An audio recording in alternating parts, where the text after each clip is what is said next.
Okay, so for today's discussion, it's about short-term and working memory. Please, uh, before anything else or before we proceed with the discussion, please try to review chapters 1 to 5. That will be the coverage of our midterm exam, which will be on the 17th to 21st. Okay, so now that we have dispensed with the announcement, let's move with the discussion. Okay, so here are some of the questions that we are going to try and answer as we go through along the concepts. So why is it we can remember a telephone number long enough to place a call, but then almost forget it immediately? And how is memory involved in processes such as doing a math problem? And do we use the same memory system to remember things we have seen and the things we have heard? Okay, so to start off, let's refresh our memory by talking about or by defining what is memory. So, when we talk about memory, nandoon yung mga, we're talking about the process, the whole process. Um, and this process involve retaining, retrieving, and using information about the stimuli, images, events, ideas, and skills after the original information is no longer present. So, pretty much,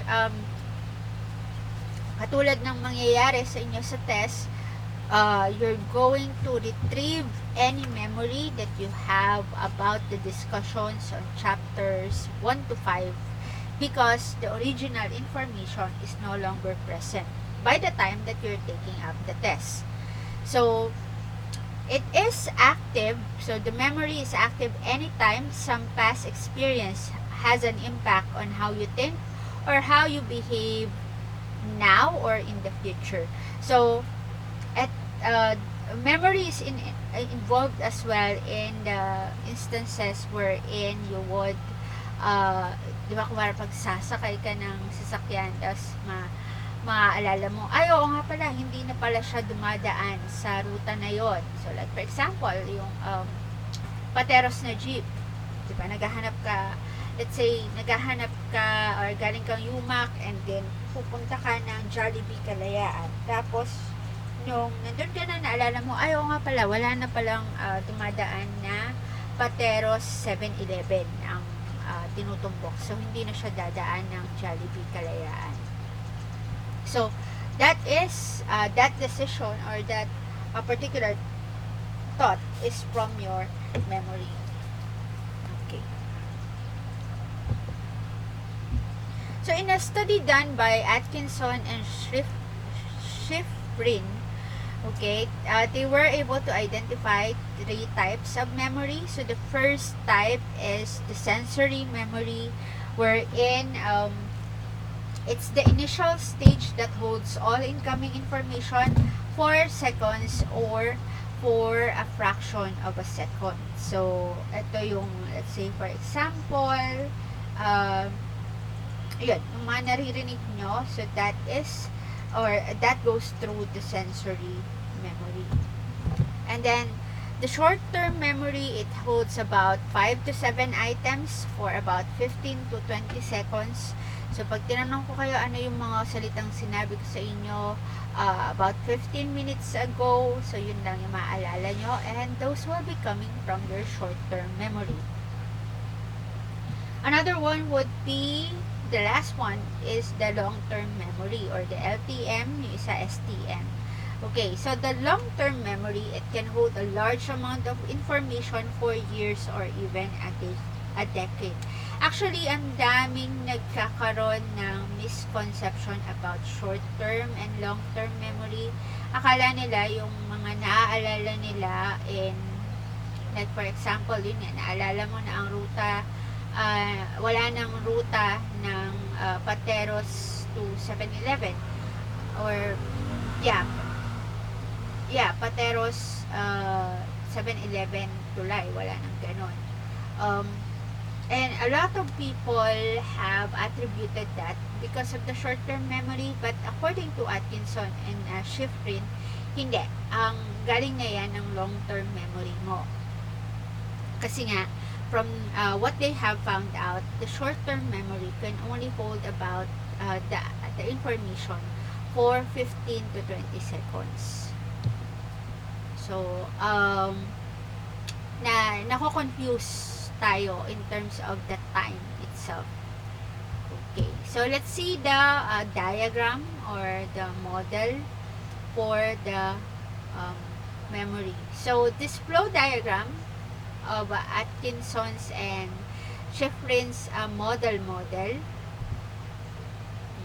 and we can see the information here or the input going through the sensory memory and going to the short-term memory, and then the output, like for example, binigyan ka ng grocery list ng nanay mo. So, ayan, grocery list, dadaan ng sensory memory, pupunta dito, and then alam mo na yung bibilhin mo, right? Pero, let's say for example, ayun nga, short-term memory, tas pupunta sa long-term memory. So, mamaya natin pag-usapan yung iba pang arrows dito, like the black and the green arrow, and then the blue looping arrow. So, and then we have what we call the control processes that are active processes controlled by the person. So, ito nga yung pag-usapan na natin. So, wherein there is rehearsal that can be done by the person, wherein it's a strategy that we use to make a stimulus more memorable, or strategies of attention that help you focus on a stimuli. So, yeah. Para pupunta na siya ng long-term memory. So, rehearsal, ayan yung control process. Naglo-loop ka dito, meaning to say, pinauulit-ulit mo yung information stored in the short-term memory, rather.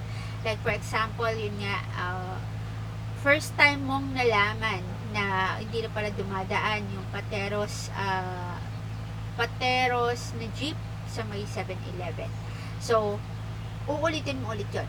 So, nasa short-term memory mo siya, ulitin mo ulit yung information na yun para mapupunta na siya ng long-term memory. And then, pag napunta na siya ng long-term memory, sasakay ka ulit ng jeep, i-retrieve mo from your long-term memory to put it to your short-term and put it as an output. Sasakay ka na ng ibang jeep kasi nga, or mag-iiba ka na ng ruta, or pwedeng maglalakad ka na lang kasi nga, naalala mo, wala na nga palang jeep na papunta doon. Okay, we can also see that model here, like for example, we have here a person, so we have here Rachel na gusto niya ng pizza. So, hindi niya alam ang number ng pizza, yung pizza place. So, she looked it up. When she looked it up, the information went through her sensory memory. Nakita niya na yung numbers. Okay? And then, she decides to call. Yan. So, A and B, look it up. It went through the short-term memory. She decides to call the number. So, she's rehearsing here by repeating the number that she looked up earlier. So, yan. Mayroon rehearsal na nangyayari sa STM. So, nasa short-term memory pa rin siya, pero hindi pa siya nawawala after 15 seconds or 20 seconds because Rachel was rehearsing it. Okay. Katulad ng pag, di ba, first time mong makakuha yung, or nagpalit ka ng SIM card na bago. Okay? So, syempre, anong gagawin mo? I-memorize mo yung number mo. Otherwise, paano mo yan loloadan? Paano mo gagamitin yan? So, you memorize it, you put it on the paper, and then you recite it paulit-ulit. So, yun yung rehearsal na ginagawa mo. And then, you store it. So, storage ang nangyayari doon sa green arrow. By memorizing it, you store your number, or she stores the number kasi nga, in the future, o order ulit ako ng pizza. So, might as well memorize it. Kasi nung time dati, wala pa talagang, wala pang memory yung mga phone. So, we put it on, we put it manually, we write it down, para alam namin kung sino yung tatawagan namin and ano yung number nila. Ang mga alam lang namin nung na phone number is yung phone number sa bahay. Tsaka yung mga phone number ng mga closest friends o kaya yung crush mo na lagi mong tinatawagan. So, ganun nun. Wala pang memory yung mga phone nun. Okay. And then, when she needs it again, ayan, ito na, si Black Arrow. So, we call it retrieval. So in the C portion, we have rehearsing. D portion, we have the memorizing for the storage in the LTM. And then, when she needs it again, it was retrieved. And then went back to the short-term memory, so it can be called again, or the number can be called again, or she can order pizza again. So that's how it happens.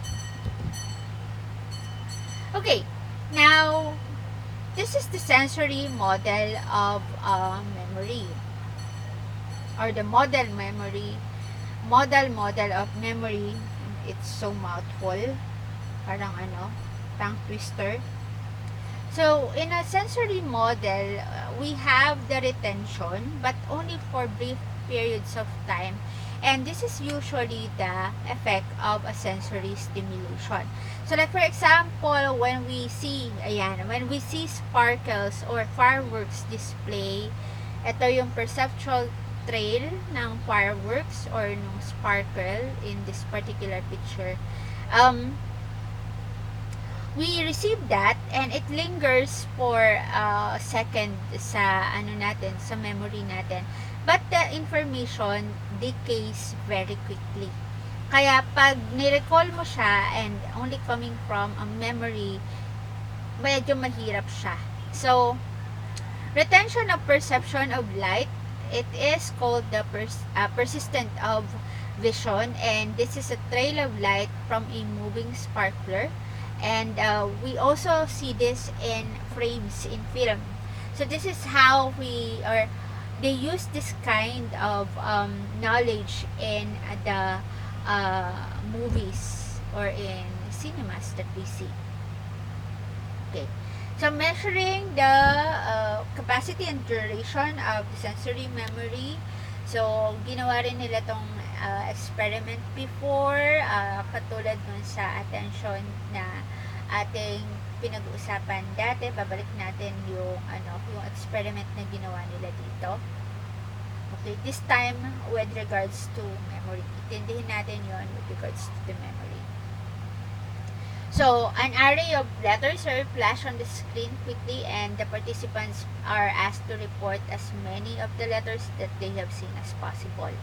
And then, for the whole report method, ang gagawin mo doon, kung ikaw ay participant, lahat ng letters na maaalala mo, sasabihin mo. And what they have found out is only about 4.5 out of 12 letters were reported. So, hindi na re-report lahat ng letters. So, ito yon. So, this whole report method, ayan, they did that, and from all of the stimulus, 4 lang yung naibigay niya. And then they tried with the partial report method and with a tone, together with a tone, and they were able to see that there is an average of 3.3 letters out of 4. Kasi ang pinagawa na nila, kahit anong array dyan, basta makapag-report ka ng lahat ng letters na kaya mong i-report. For example, ito lang ang titingnan mo. Ayan. So, right after the high tone, tingnan mo yan, and then ano yung naalala mo. And then they also tried this in this particular setup, wherein partial pa rin yung report, pero this time the tone is delayed. So, yung medium, itong medium na tone, ibig sabihin dito sila titingin. Itong high tone, dito sila titingin. Pag low tone, dito sila titingin. So, ang result is that an average of 1 letter is reported out of 4 after a 1 second delay. So, very noticeable na it's supposed to be, di ba, parang kung halos pares lang sila ng setup, ito may delay lang, dapat mataas din yung number or average ng sagot na makukuha. However, as we can see, dahil sa delay, tapos may new information na lumabas, isa na lang nasabi niyang sagot. So, this really shows us, this particular experiment shows us how fast is the sensory memory, or how long can the sensory memory hold the information. And pretty much it's very fast. Kasi nga 1 second delay lang, pero isa lang yung nasagot. Same ano pa rin, same stimulus. Okay. Now, ayan. Nakita nila with the delayed partial report method, presentation of tone delayed for a fraction of a second after the letters were extinguished, the performance had decreased rapidly. Unlike dun sa partial report method, na immediate yung tone, mataas yung average. So this is a graph of the whole experiment. Okay? So, ang nakita nila is that there is a decrease in the performance due to the rapid decay of the iconic memory or the visual information. So, ayan. Pag wala siyang delay, nakikita naman natin, ito yung partial report, performance, pag wala siyang delay, ayan, ang taas nung nakukuha niyang score. Pag medyo may konting delay na, at least 0.1 second, bumaba na siya from, I think 77, naging ano na siya, 50 or 60 ang ano niya, ang binaba. So, ang laki ng binaba niya. Okay.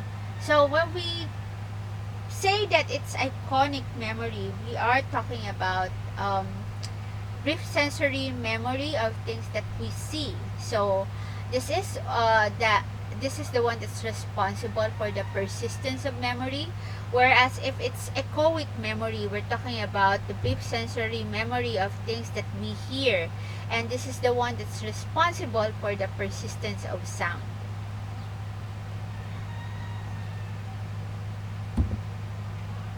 Okay.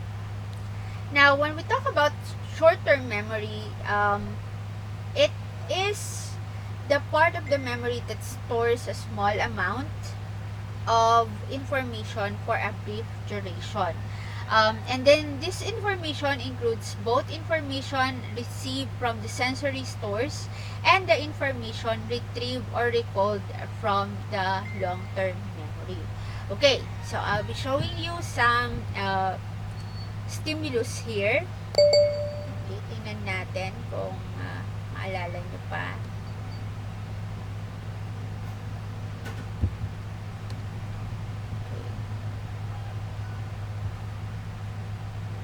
Okay, 5 seconds. 5, 4, 3, 2, and 1. Okay, so measuring the duration of a short-term memory. So, read 3 letters, then a 3-digit number. Begin counting backward by 3s, and after a set time, recall 3 letters. Okay. So, after 3 seconds of counting, participants performed about 80%. After 18 seconds of counting, participants performed at 10%. So, let's try and look or test yourselves kung ilan ang mare-recall mo. Or kahit mamaya, gawin nyo after listening and watching this whole discussion. Gawin nyo on your own pag after 3 seconds and after 18 seconds. Maganda sana itong gawin as experiment again, but we don't have the place to do that. Okay.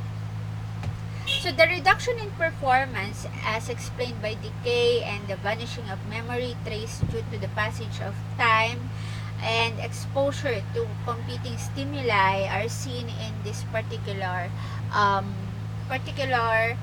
experiment using this stimulus or the stimulus set. This is another memory test. So this is a digit span test. We also do this in Wechsler intelligence test. May gantong set ng test doon. Also sa mental status exam na ginagawa namin sa mga client or mga patients namin, it's also part of that to see their cognitive functioning kung intact pa ba. So we ask them to repeat the numbers. So kung ito lang yung numbers na to, so i-recite muna namin and then we ask them to recite it back to us, and usually when we recite it, there is an interval of 1 second between the numbers. So like for example 3, 7, 2, 1 and 6. So that's how we do it. And then pag if they pass that, we move on to the next, and then hanggang sa makaabot sila dito. Pero pag medyo nagkamali, we stop the test and we take note na kumare hanggang dito lang sila. And then sometimes we also ask them to recite it backwards to us. So let's say for example we recite it to them forward. Sabi namin 3, 7, 2, 1, 6. So they would have to recite it as 6, 1, 2, 7, 3. So ganun nila i-recite. And then yeah, pretty much that's how we do the digit span test with patients. And then this is another experiment wherein they are able to see the capacity of the short-term memory.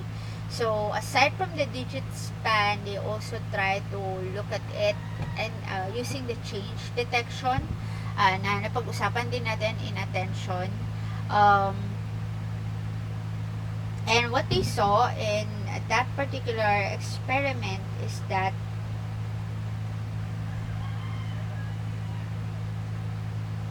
they were able to see, yan, there's a large number, participants see the first display and indicate whether the second display is the same or different.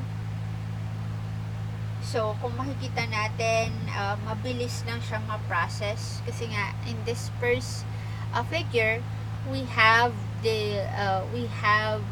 like only 3 squares. So, pretty much, ito lang yung kailangan nating intindihin. But in the second one, dahil nga nagbago na siya, it's parang ang dami mo nang ipaprocess, ang dami mo nang ipofocus. So, the second one is a bit difficult to determine.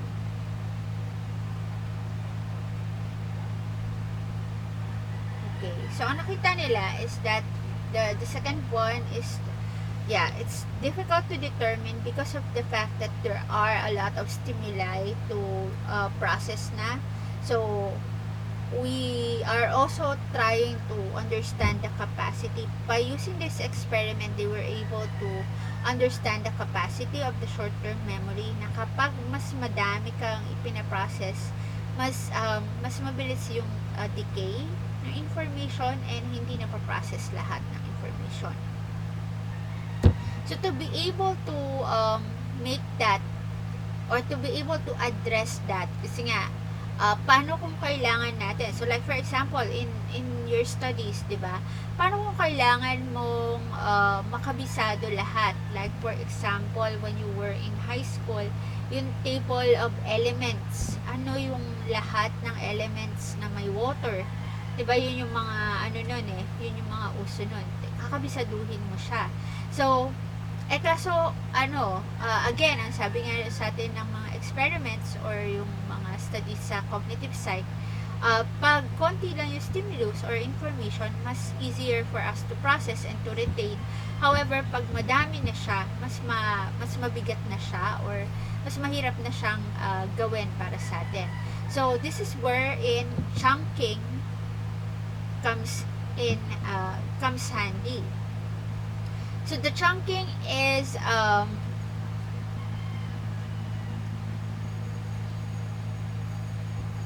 we are combining small units into larger meaningful units. So like for example, ito, kumare kailangan mong kabisaduhin tong letters na to. But of course, it doesn't make sense. So you have, or usually the person processes it and arrange it in a way that it's more meaningful.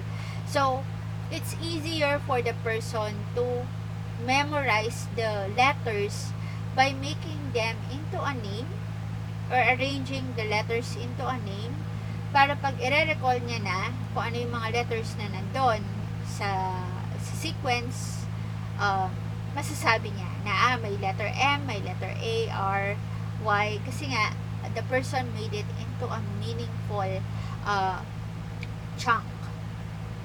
Okay. So a chunk is a collection of elements strongly associated with one another but weakly associated with other elements in the other chunk. So yun. Okay. Now, we also have the model, the study by Erickson and his co-workers wherein dito nga nila nakita yung ilan lang ba ang pwede nating ma-store sa ating ano ba to? Sa ating short-term memory. So, ang ginawa nila, they train students with average memory ability to use chunking. So, lahat ng student na kinuha nila had an initial digit span of 7. So, may baseline sila dito. And after 1 hour, 230 1-hour training sessions, the student could remember up to 79 digits by chunking them into meaningful units. So, diba when we also memorize our numbers, yung cellphone numbers, diba we chunk them first kasi nga it's 11 digits. Ang sabi nila, ang sabi ng mga cognitive psychologists, we can only memorize up to 7 to 9 or 5 to 7. So 7 is the magic number for short-term memory. Ang number natin ay 11 digits. So how would you memorize it? So we chunk them by diba, we first chunk them doon sa code.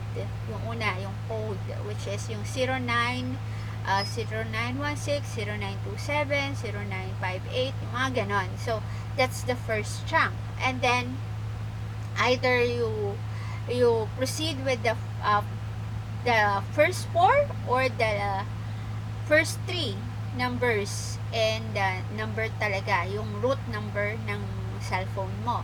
So 536, let's say 536 to 121. So chinunk mo siya in that manner. So let's say for example ang number mo ay 0916 516 to 121. So kung hindi rin meaningful yung number mo, like for example hindi siya matunog, katulad nun yung 2121 kasi matunog kaya mabilis lang siya ma-remember. Like for example very random yung number mo,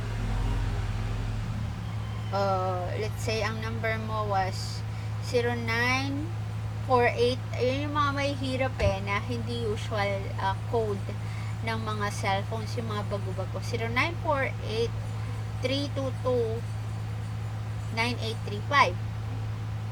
So paano mo siya makakabisado? Diba? So you have to chunk them. What they have done in the study is that they found out that by chunking the numbers or the data it's easier to remember up to how many digits, or mas mapapalawak mo pa yung storage capacity ng short-term memory mo if you do it by chunking and you rehearse it often. Okay. And then, the other example, yun nga yung kanina, pero ibang setup na naman siya. So, may variations na naman. Na experiment, kanina parang change detection and then basic shape, tapos may color lang. Pero itong kay Alvarez and Cavanagh, they use colored squares and complex objects, and also use change detection in order to see. Ayan. From their experiment, they were able to find out that the low information or the colored squares to high information, the 3D or the cube, are the ones who have lower capacity. So this one has a higher capacity in terms of being loaded in the short-term memory. Ito, dahil nga complex siya masyado, yan, hindi siya masyado nare-remember. So, in terms of working memory, ito, kasi nga, ang usual lang na naririnig natin ay short-term at saka long-term memory. So, Baddeley and Hitch had proposed the idea of short-term memory dahil nga, parang sa kanila, parang medyo static lang ang process ni short-term memory. Paano kung kailangan mo si short-term memory sa mga active cognitive processes such as computation, diba? So, those things.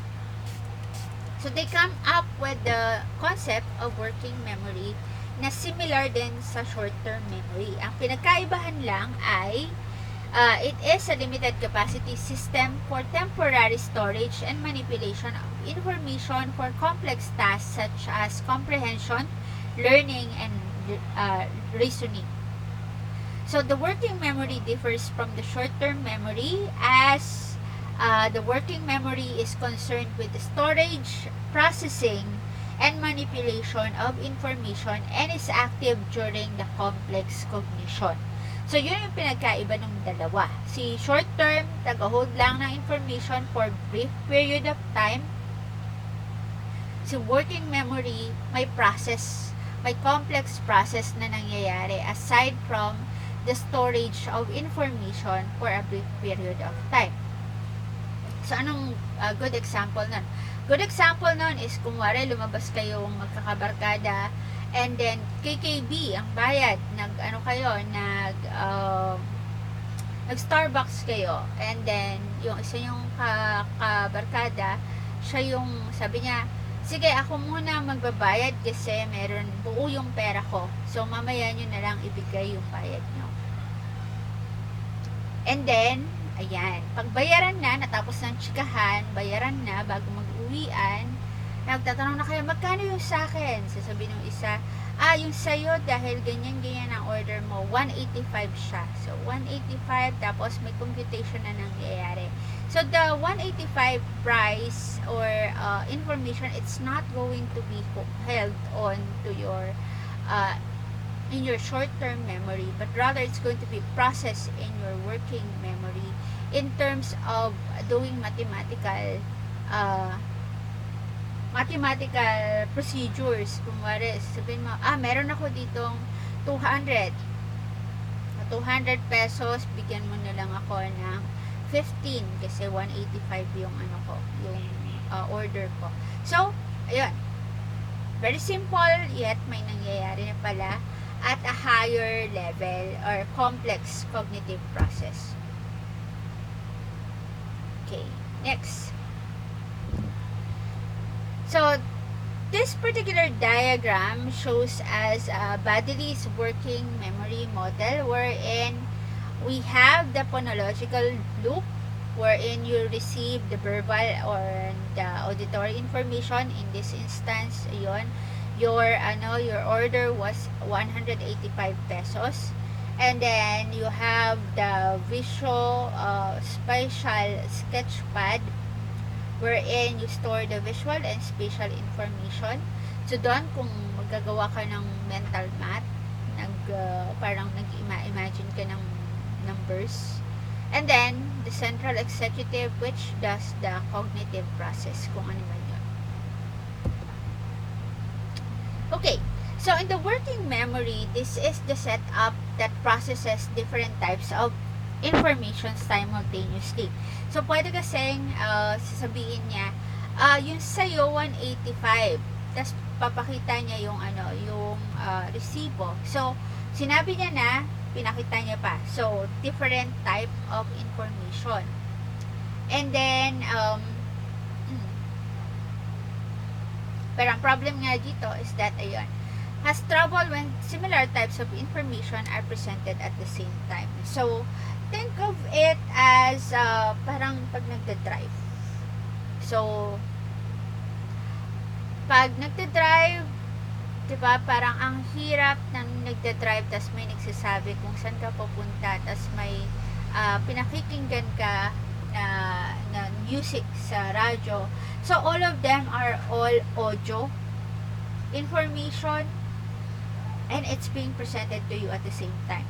So, so dahil ganun siya, parang ang hirap ng i-process. Kaya yung iba, di ba, pag nagde-drive, tapos hindi nila alam kung saan sila pupunta, they would rather drive without music or without sounds on, and just focus on the directions being given to them.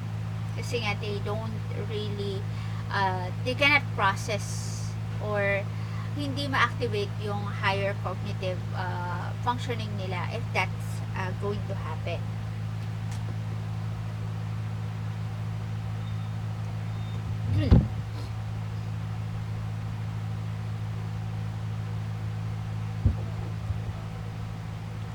Okay.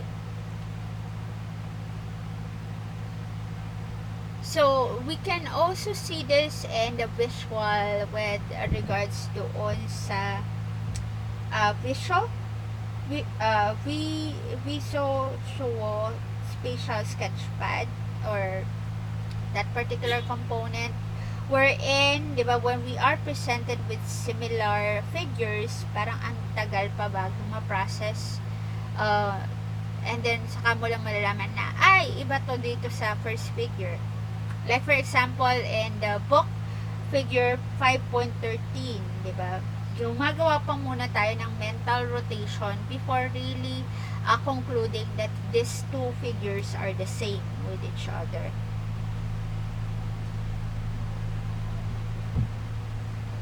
So, yan. Kung makikita nyo, yan, with the reaction time niya tumataas as they go through the angular difference or they try to rotate it. Yan. So, with the particular phonological loop in response to or with regards doon sa ating working memory, we have what we call the phonological similarity effect, wherein letters or words would sound similar are often confused. So, like for example, yung words like, again, katulad nung nakaraan, yung sabi nyo, yung data, dahil nga, ang sinasabi ko is, yung data of the whole group are going to be processed or analyzed, and then you got confused and only assumed na it's going to be the data of U3 or the data of the people within your group, or that's going to be processed. And then the word blend effect also affects the working memory or the phonological loop, wherein memory for lists of words is better for short words than for long words. So, and it also takes longer to rehearse long words and produce them during recall. So, this is also why when we were memorizing poems when we were in elementary school, kung mapapansin nyo, ang pinamemorize lang sa atin nung mga teachers natin are the ones with simple words. We were not asked to memorize yung katulad nung kay Elizabeth Browning na how do I love thee, let me count the ways. So kasi nga the phonological loop is a bit complex in that particular poem,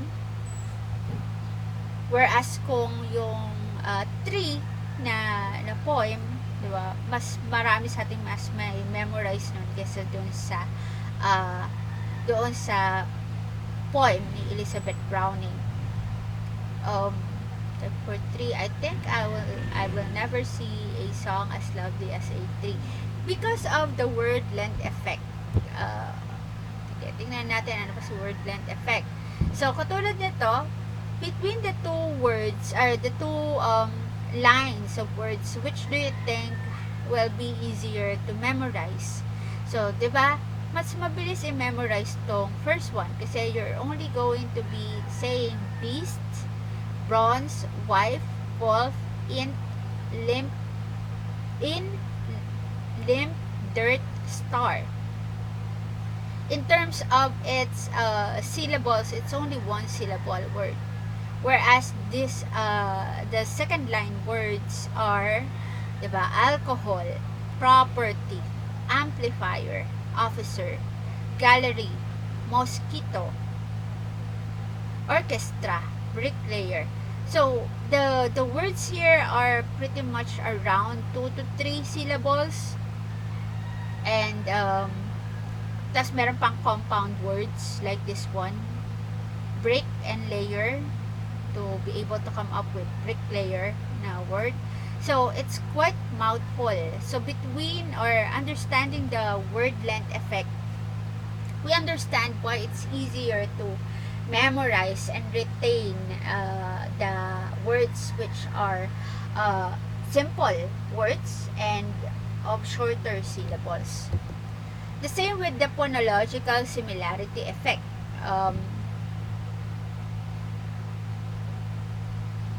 Words like bug, cow, gum, kit, wax, use, pub, kid, those are the words that we won't really confuse much because they have distinct sound from one another. Whereas if we say this, cat, bat, hat, mat, flat, blat, fat, slat. Okay. Parang ano bang ma'am yung sinabi mo, parang the words that are lingering or the sound that's lingering on my ear or in my ear are the at sound, because yun yung niya, yun yung yeah, that's the word at the ending, or that's the sound at the end. So yun talaga yung magle-linger lang sa'yo. But as to ask you ano yung mga sinabi kong words in the second line, you might have a pretty much hard time to recall them, okay, or to memorize them. Okay, aside from that, we also have the articulatory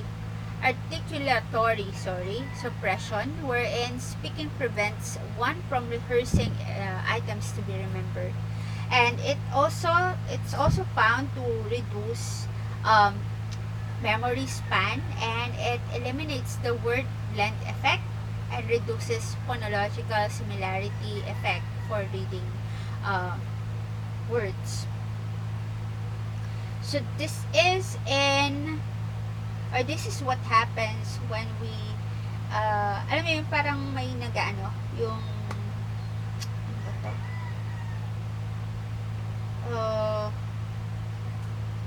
yung may repetition na word na nag-i-interfere doon sa pag-recall mo ng words. Ayan, katulad dun sa demonstration in the book on page 146, diba? The demonstration Yung task number 2, read the following list while repeating the out loud. Then turn away and recall as many words as you can. So, ang mga words niya, automobile, apartment, basketball, mathematics, gymnasium, Catholicism. So, while you're trying to recall it, ayan, habang nire-recall mo siya, or habang iniisip mo kung anong mga words na yon, ulit-ulitin mo rin out loud yung word na da. So, that's what we call the articulatory suppression. So, ang nakita nila doon pag ginagawa yon, ayan, it prevents you from rehearsing the items that you need to remember, and ayan, although it eliminates the word length effect, it also reduces the memory span, and ayan, so pretty much it's quite difficult for you to remember the words that you're supposed to remember.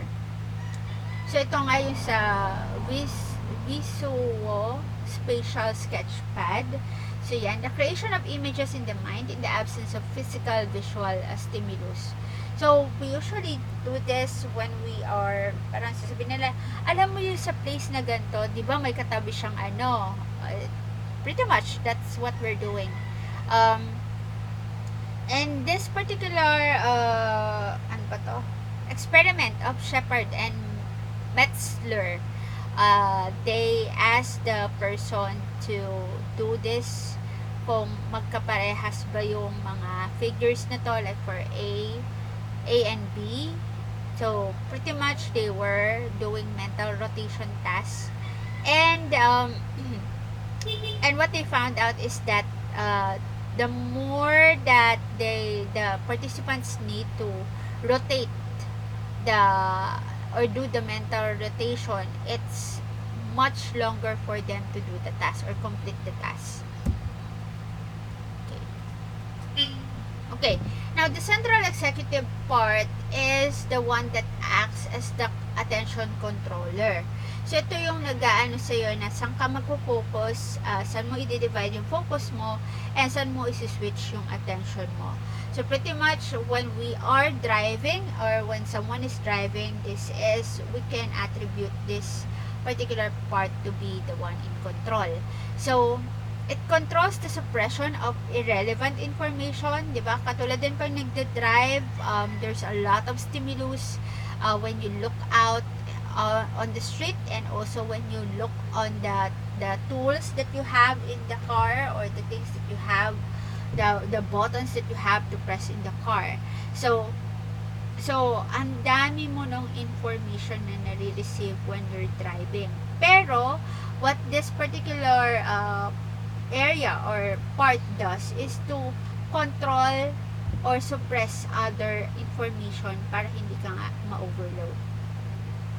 So, there is what we call the perseveration, repeatedly performing the same action or thought, even if it is not achieving the desired goal.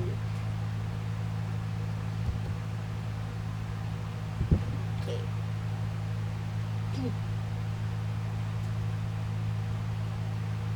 Okay, so nakikita natin, balik muna tayo kay perseveration.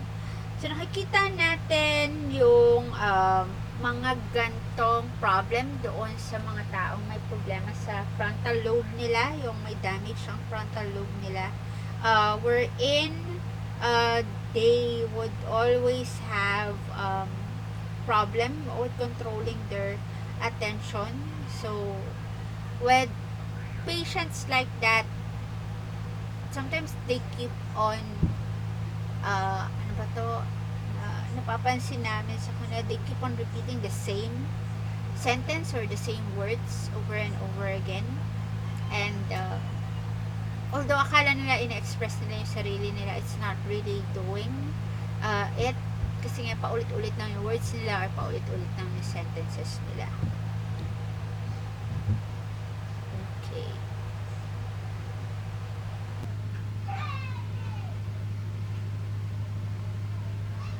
Okay, so moving to the episodic buffer.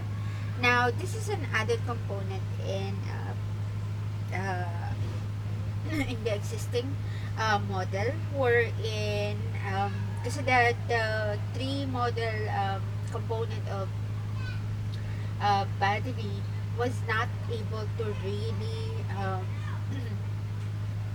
explain something. So one of those things is that uh, working memory can hold more than what would be expected based on the phonological loop or the visual spatial sketchpad. So kasi there are instances wherein people can remember long sentences that has around 50 to 20 words. Eh, di pa nga, ang sabi ng iba, or the previous model or the theory, have taught us that we can only retain about 7 information plus or minus 2 yun.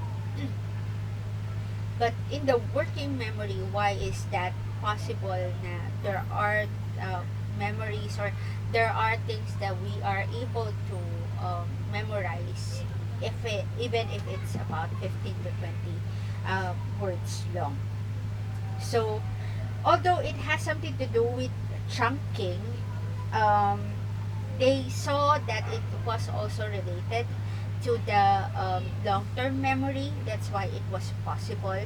And so they added up the component of the episodic buffer, wherein it is a backup store that communicates with the long-term memory and the working memory components. So, para masagot yung tanong na yon, or para mas malinawan tayo doon sa parte na yon, dinagdag tong particular component na to.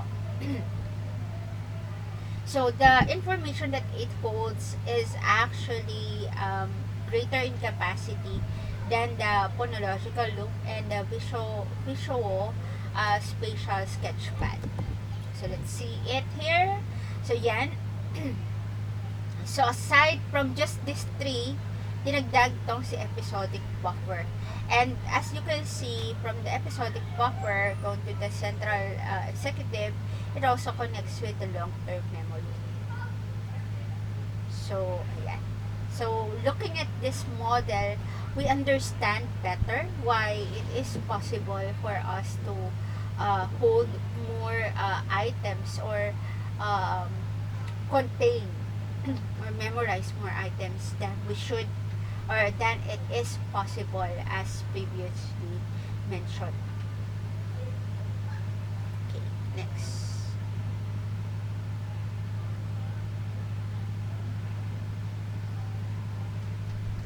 Now, the prefrontal cortex had been seen to be quite responsible for a lot of things, mainly for the processing of incoming visual and auditory information.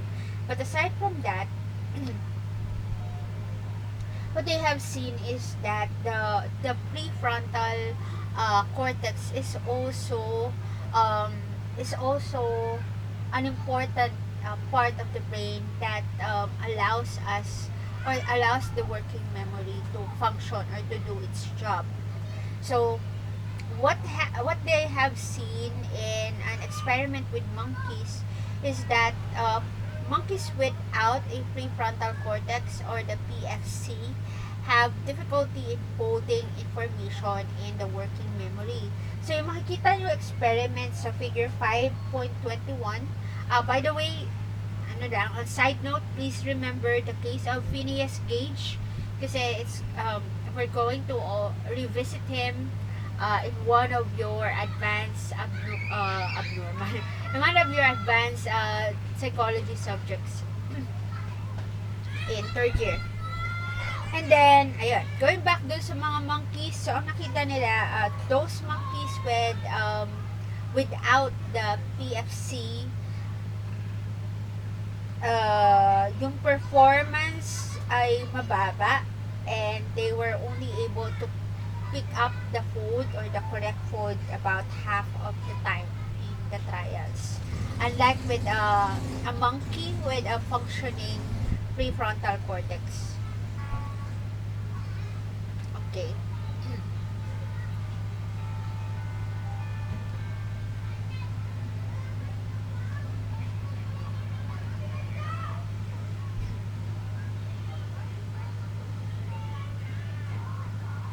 Okay, so in this particular figure, we see a result of an experiment that shows a response of neurons in the monkey's prefrontal cortex in their attentional tasks. So, nakikita natin um, where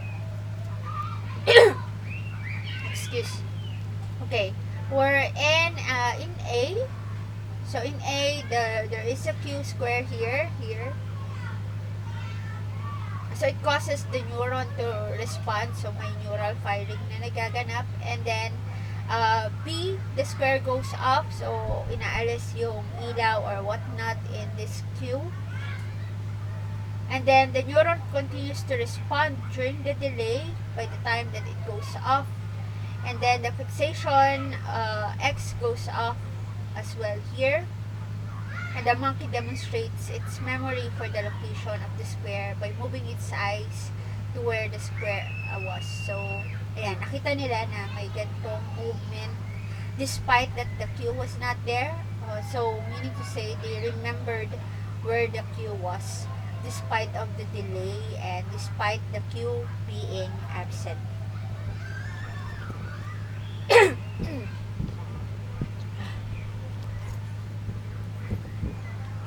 So from this experiment, they were able to see that the neurons responded when stimulus was flashed in a particular location and during the delay. So may activity si neuron kahit na again, naalis na si Q at nagkaroon ng delay. And from this particular experiment, it was seen or it was established that the information remains available in these neurons for as long as the neurons continue firing. So, basta may activity si neuron, nasusustain yung information kahit na may delay or kahit na absent na yung cue.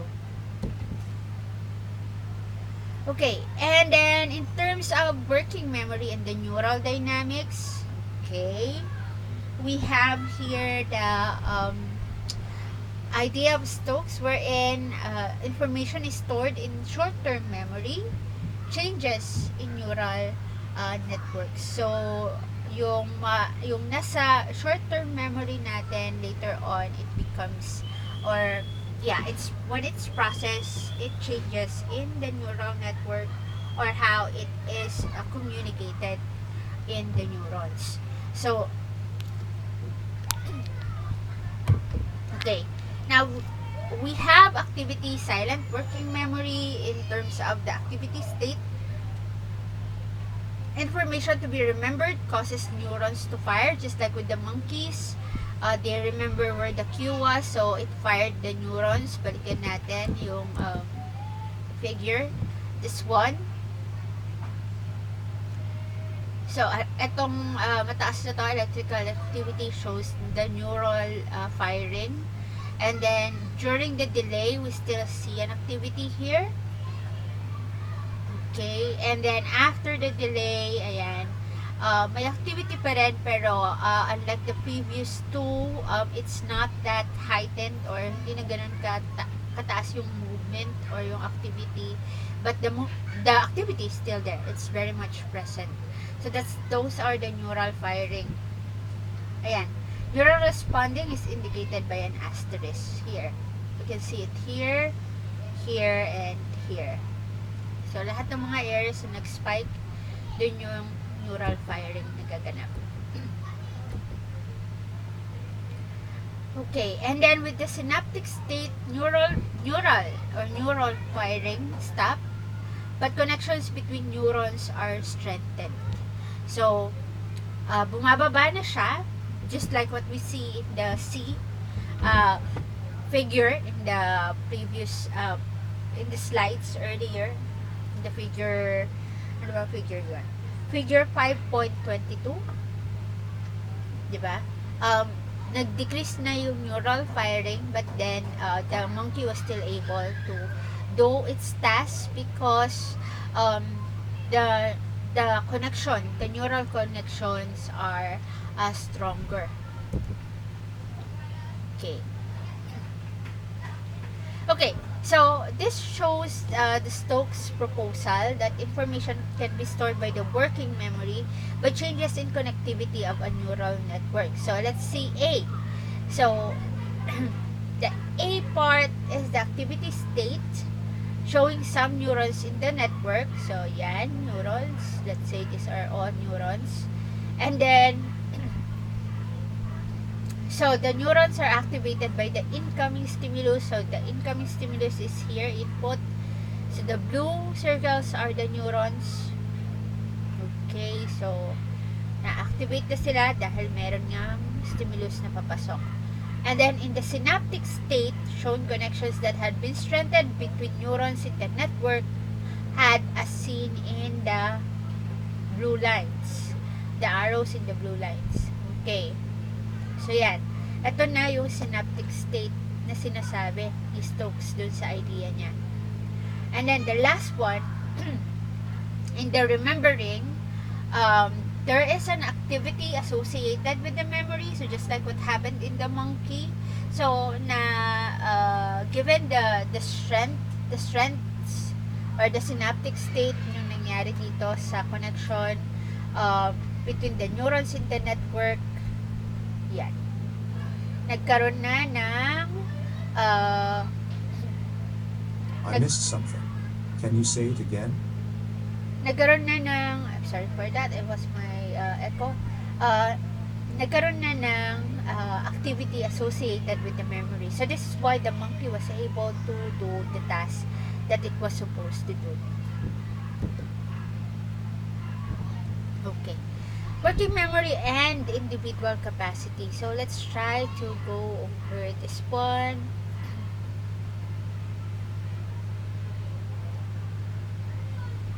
So in this particular slide, we have the study done by Vogel and his associates or co-workers. They were able to determine the participants' working memory in terms of high capacity working memory group and low capacity working memory group.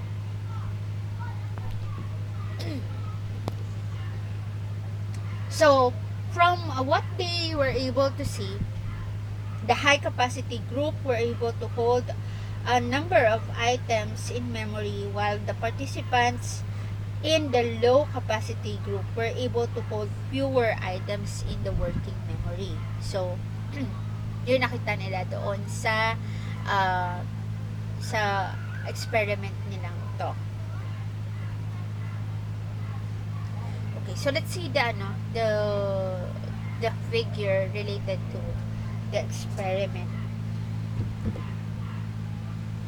So with this one,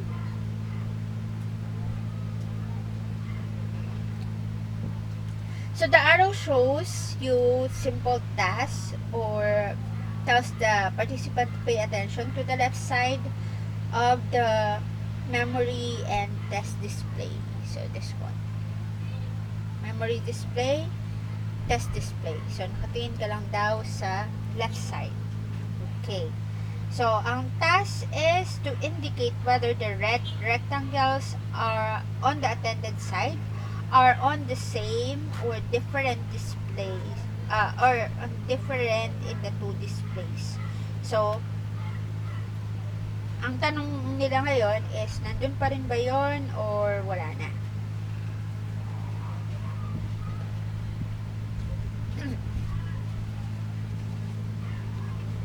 So nakita nila from the ERP or the response for the low and the high capacity participants in the task for the part A. So yan. So for the high, ito yung kanilang performance. For the blue, ito kanilang performance.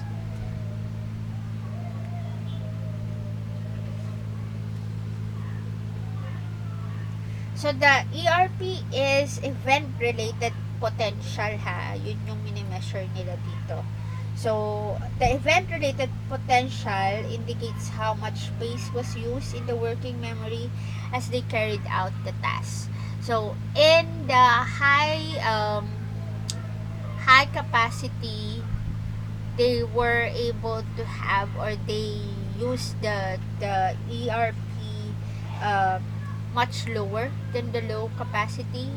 And then even with this one, yung dinamihan na yung stimulus, kasi nga again ang tatandaan mo lang is yung nasa attended side, so in this case left side, and then tatanungin ka sa B part or sa sa C figure kung alin doon yung kung nandun pa ba yung nakita mong rectangle sa attended side na yon, kung nasa same position ba sila.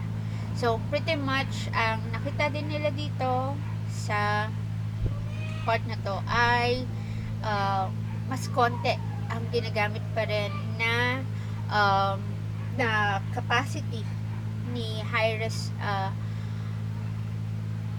ni high capacity group kaysa kay low capacity group. So mas mataas ang resources na ginagamit ni low capacity group. Okay, so for this one,